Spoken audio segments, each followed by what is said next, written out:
Assalamualaikum warahmatullahi wabarakatuh.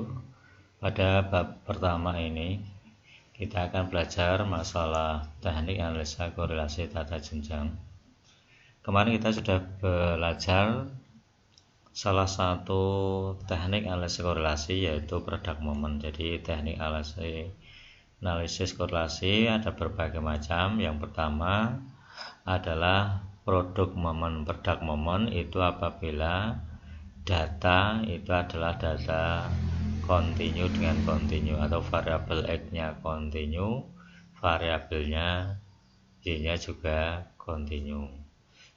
Nah, sekarang kita akan belajar yang kedua yaitu pada teknik analisis korelasi tata jenjang.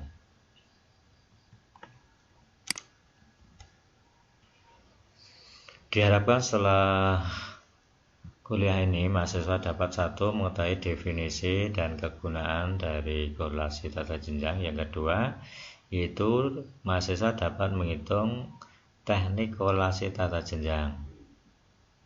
Sebenarnya sebelumnya kita tahu dulu yaitu pengertian teknik korelasi tata jenjang.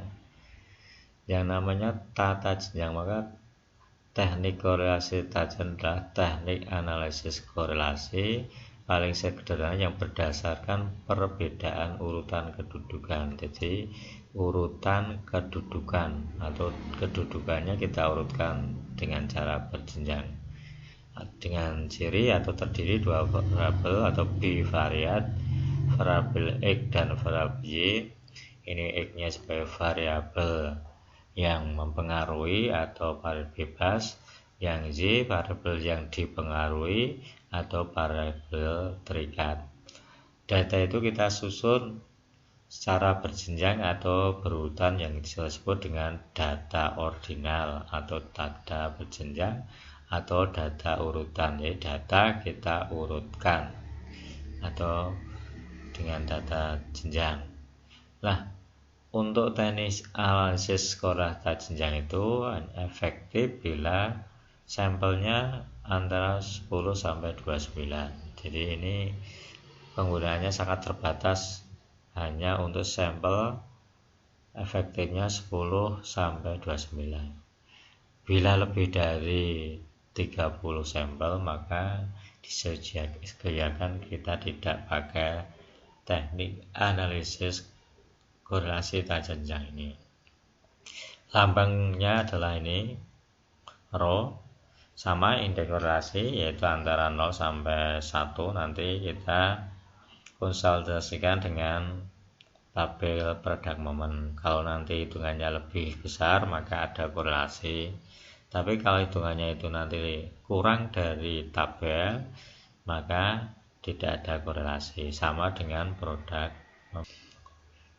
Sedangkan rumusnya kita lihat ini rho sama dengan ini 1 dikurangi 6 sigma D di kuadrat, D nya different yaitu perbedaan atau nanti variabel 1 dikurangi dengan variabel 2. Ini D R1 sama 2. N nya itu banyak sampel berapa. Ini rumus untuk tata jenjang. Nah, ternyata apabila data kita urutkan, dua data itu antara X dan Y kita urutkan, ini ada 3 kemungkinan. Yang pertama, keadaan tidak terdapat urutan yang kembar, datanya tidak ada yang sama.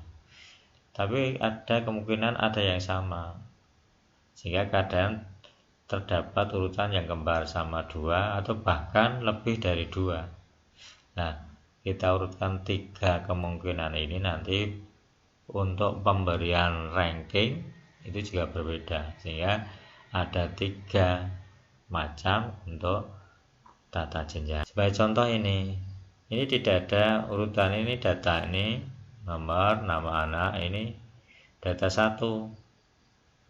Ini tidak ada yang sama. Data juga ini juga tidak ada yang sama, sehingga ini tidak terdapat urutan yang kembar. Sedangkan kita lihat untuk data yang kedua, untuk yang data pertama ternyata ada yang kembar yaitu di 30, ini ada 2. Data yang kedua ini 60-nya juga ada 2, sehingga ini terdapat urutan kembar 2, ini ada 2. Jadi kemungkinan ini dengan ini, mungkin nanti ini dengan ini, pokoknya kembarnya ini ada dua. Ya terdapat urutan kembar. Mungkin juga lebih dari dua.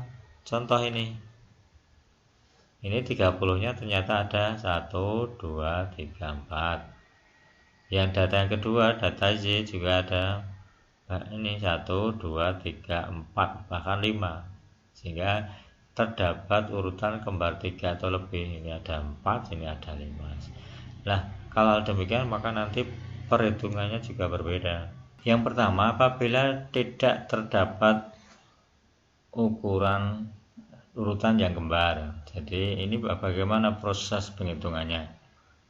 Nah, ini teknik analisis korelasi tandanya bila tidak terdapat urutan yang kembar. Sama pertanyaan ini nanti kita buat judulnya apa, hipotesanya. Kalau demikian maka hipotesa kita mungkin ada pengaruh, ada hubungan, atau ada korelasi, hipotesa nihil. Lalu kita ada perhitungan. Ya, kesimpulannya nanti apabila perhitungan kita itu lebih besar tabel, maka ada hubungan atau ada pengaruh atau ada korelasi.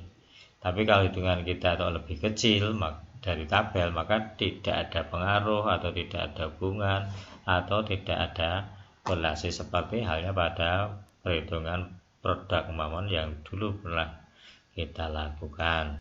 Kita lihat misalnya ini keadaan tidak terdapat urutan yang kembar ini. Nah, ini data ini kita urutkan, ini data ini. Nah, ini kita pindahkan ke sini. Satu ini jadi sini.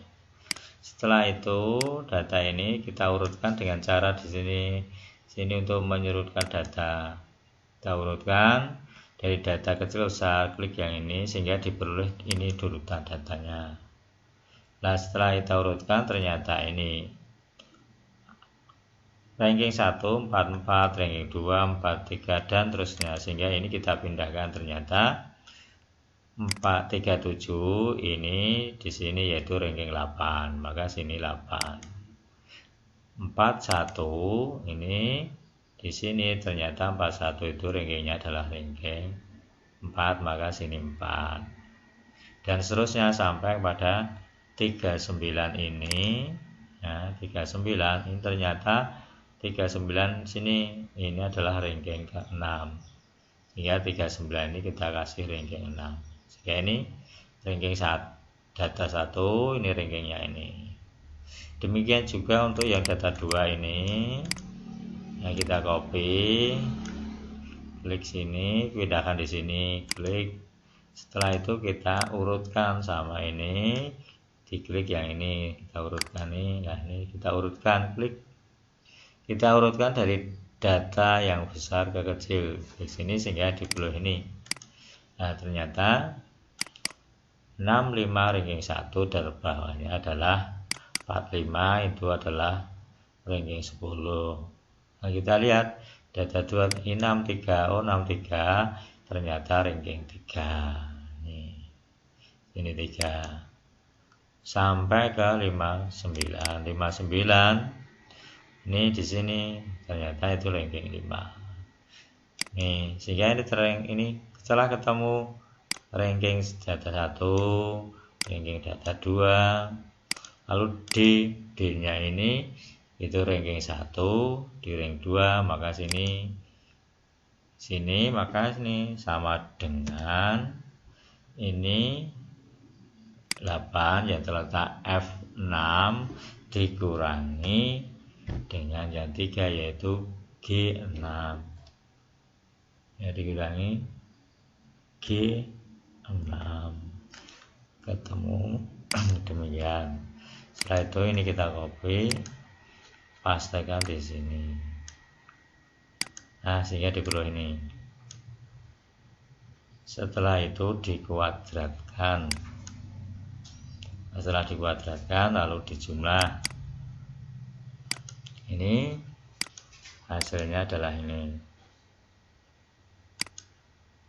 Ini hasilnya penjumlahan kuadrat.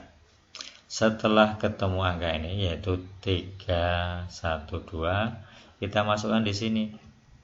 Ini 6 sigma D kuadratnya ini 312, N-nya 10, ini 10, sehingga 6 kali ini di sini yaitu 6, ini kita kalikan 312, atau yaitu ini terletak di I16, ini I16 kali 6, nah, ketemunya ini. Terus yang ini 990, ini adalah ini 10 N kuadrat, ini kali N kuadratnya ini adalah 100 kurangi 1, berarti N kali yaitu 110 kurangi 99, ketemu 990. Nah setelah itu ini 1872 bagi 90, ketemunya ini. Terus 1 dikurangi ini, 1 dikurangi ini, ketemunya ini, min 0,89. Kita lihat DF nya di tabel, ternyata pada ini DF nya 10 kurangi 2, 8 di tabel pada tingkat kepercayaan 95%, kesalahan 5%, itu ketemu 0,648. 99% atau kesalahan 1%, 0,79. Sehingga kesimpulannya ada korelasi yang meyakinkan negatif. Misalnya judulnya itu ini ada ya. Nah, misalnya ini judulnya pengaruh minat terhadap hasil belajar, maka ada pengaruh minat terhadap hasil belajar. Karena pengaruh negatif, maka minatnya semakin besar, tapi hasil belajar semakin kecil. Itu pengaruh negatif. Ada pengaruh tapi negatif, karena ini ketemunya adalah negatif. Inilah proses penghitungan korelasi tata jenjang apabila datanya tidak terdapat urutan yang kembar. Untuk kasus yang kedua, bila ada data kembar yang dua, ini misalnya ini 30-nya ada 2, 60-nya ada 2, berarti terdapat urutan kembar 2. Bagaimana prosesnya? Untuk pertanyaan sama judul, hipotesa, perhitungan, dan seterusnya sampai kesimpulannya sama. Kita lihat untuk terdapat urutan yang kembar 2. Ini datanya ini yang kedua, ini sama, ini kita copy, klik sini, kita pindahkan di sini.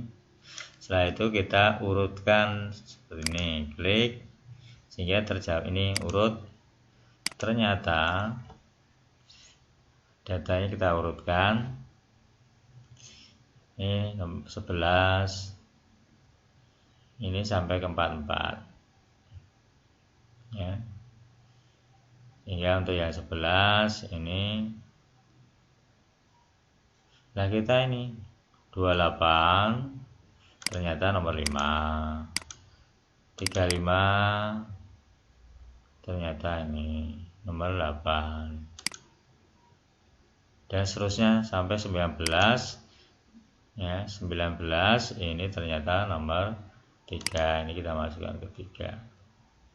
Begitu. Demikian juga untuk yang kedua, ini kita copy, klik sini, pindahkan di sini. Setelah itu kita urutkan di sini, klik ini di ini kita urutkan di sini sehingga di perlu ini. Maaf, di sini kita urutkan nih sehingga ditulis di sini. Setelah kita urut, ternyata 30 ini kembar ini di nomor 6 dan 7. Sedangkan 60 ini juga ada 2 di nomor 4 dan 5. Kalau ada 2 nanti, maka data ini kita jumlahkan lalu bagi 2, sehingga kita lihat di sini pada data 30 ini 30 sini, yaitu menempati ini 6,5 dua-duanya, sehingga ini 30 ini 6,5, yang ini juga 6,5. Sedangkan untuk yang 28 ini, nah 28 ini di sini 28 ternyata nomor 5 dan seterusnya. Demikian juga untuk yang ranking yang kedua di sini. Yang data kedua 60. Nah, 60 di sini ternyata ini 4 dan 5, maka ini 4,5, sehingga sini 4,5. Sini 60, sini juga sini 4,5. Sedangkan untuk 57-nya sini 57 ranking ketiga. Nah, setelah ketemu rankingnya ini lalu kita sama, yaitu kita kurangkan 5 kurangi 4,5 sehingga seperti ini, maka sama dengan 5 yaitu di E6 dikurangi dengan 4,5 yaitu di F6. Demikian. Setelah itu ini kita copy, klik sini, paste di sini, paste, klik sini, sehingga ini demikian. Setelah itu ini kita copy sini, taruh sini, ini kuadrat ya, maka setelah kita kuadratkan yaitu sama dengan ini kita kuadratkan, ini kuadrat, demikian. Ini simbol kuadratnya, ini terletak di G6 dikuadratkan. Ini setelah itu ini ya, kita kopikan, copy ke bawah sehingga ini ketemu. Setelah itu kita jumlahkan. Nah, jumlah ketemu ternyata 13. Nah, setelah ketemu 13 masukkan di sini, sehingga di sini 6 kali 13 ya, atau yaitu ini 6 terletak H16 kali 6 ketemunya 78. Ini sama 990, sehingga ini 78 dibagi 90 ketemunya 0,9. Nah, ternyata 0,9 itu jauh di atas, sehingga ada korelasi yang meyakinkan. Ini ada korelasi yang meyakinkan karena angka ini jauh di atas ini, sehingga ada korelasi atau ada pengaruh atau ada hubungannya. Sedangkan yang ketiga ini bila terdapat kembar dari lebih dari 3, sehingga kita menggunakan rumus ini, rumus dari Dobwitz. Ini rankingnya akar dari MR kuadrat. Terus ini langsung saja kita lihat contoh. Ini yang ketiga dalam keadaan terdapat urutan kembar 3. Jadi ini sama, ini kita copy di sini, klik. Yang kedua ini kita copy di sini dulu, klik di sini. Setelah itu kita urutkan pakai ini, nah mau diurutkan, klik ini juga, ini kita urutkan ini pakai yang ini. Setelah urut ternyata ini ada 3, ada 4, 30 kembar 4. Yang ini juga ada kembar 5. Bagaimana proses penentuan ranking? Maka kita masukkan ini MR kuadrat. Ya, kita coba MR kuadrat ini yaitu dengan cara ini yang kembar ini pada ranking 5, 6, 7, 8. Ini kita tulis ini 5, 6, 7, 8. Ini 5, 6, 7, 8. Ini karena kembarnya 4 maka dibagi 4 MR-nya, sehingga sini yaitu 5 plus 6 plus 7 plus 8 dijumlah bagi 4 ketemunya 6,5. 6,5 ini kita lihat di sini jika kuadratkan ketemunya 42,25. Plus ini n yang kembar n kecil ini berarti kan ada 4 ya. Di sini kan ada 4 yang kembar. 4 kuadrat, 4 dikuadratkan 16 kurang 1 15, sehingga di sini 15 dibagi 12 ketemunya 1,25. Sekali lagi, N ini kembarnya ada berapa? Ada 4, yaitu 1, 2, 3, 4, sehingga kuadratnya mulai 16 kurang 1, 15, 15 bagi 12 ketemu 1,25, sehingga akhirnya ini kita jumlahkan 42,25 plus 1,25 ketemunya ini yaitu 43,5. Kita akar ketemunya 4, akar ternyata ketemunya adalah 6,59, nanti dibulatkan yaitu 6,6. Ini sehingga nanti untuk rankingnya adalah 6,6, sehingga di sini rankingnya 6,6. Yang 30 6,6, ini 30 6,6, ini yang 30 juga 6,6, sehingga ini 30 6,6, 36, 30 ini juga 6,6. Sekarang bagaimana kalau yang data kedua 6? Ya, 60 nya ini kembarnya ini sama, yang kita MR dulu, yaitu sini itu 3, 4, 5, 6, 7. Kita jumlahkan 3, 4, 5, 6, 7.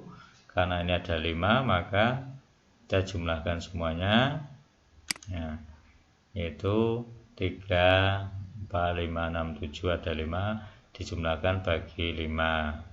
Ternyata ketemunya yaitu 5. Setelah ketemu 5, maka kita kuadratkan. Ini MR kita kuadratkan yaitu 25. Sedangkan yang di sini yaitu kita jumlahkan ini tadi. Ini yang kembar sini ada, karena ada 5 maka ini 5 kuadrat. 5 kuadrat 25, 25 dibagi 1, 24. Sehingga di sini 24 dibagi 12 ketemunya 2. Setelah ini ketemu 2, maka 25 tambah 2, 27. Nah, 27 ini akhirnya diakar sehingga ketemu 5,19, dibulatkan ini ketemunya 5,2. Sehingga rankingnya yaitu 60 itu 5,2.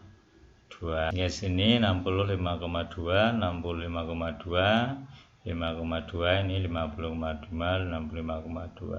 Nah, setelah itu proses selanjutnya sama seperti yang lainnya. Hingga sini akhirnya kita kurangkan, yaitu 4 kurangi 52 atau F 6 dikurangi G6 ketemu, ya. Jadi sama, itu sama dengan yaitu dari F6 kurangi G6. Ini ketemunya berapa? Setelah itu di copy, klik sini, paste sini. Itu setelah itu ini kita copy, kita kuadratkan, yaitu sama dengan ini dikuadratkan. Demikian shape 6 ini kuadrat. Nah, ini berarti 1,2 dikuadratkan. Klik, nah itu kita copy, klik, paste di sini. Nah, itu gini kita jumlahkan ketemunya 122,44. Kita masukkan di sini. Sehingga ini 6 kali 1224 ketemunya ini. Ini berarti sama 9,0734 bagi ini ketemu 0,7.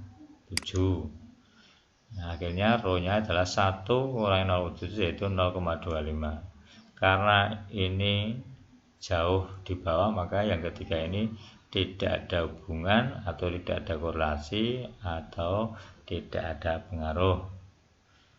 Nah, demikian untuk pertemuan kali ini kita belajar masalah yaitu teknik analisis korelasi tata jenjang. Intinya yaitu data X dan Y kita tata dengan berjenjang, berurutan, dan hanya efektif bila data itu antara 10 sampai 30. Assalamualaikum warahmatullahi wabarakatuh.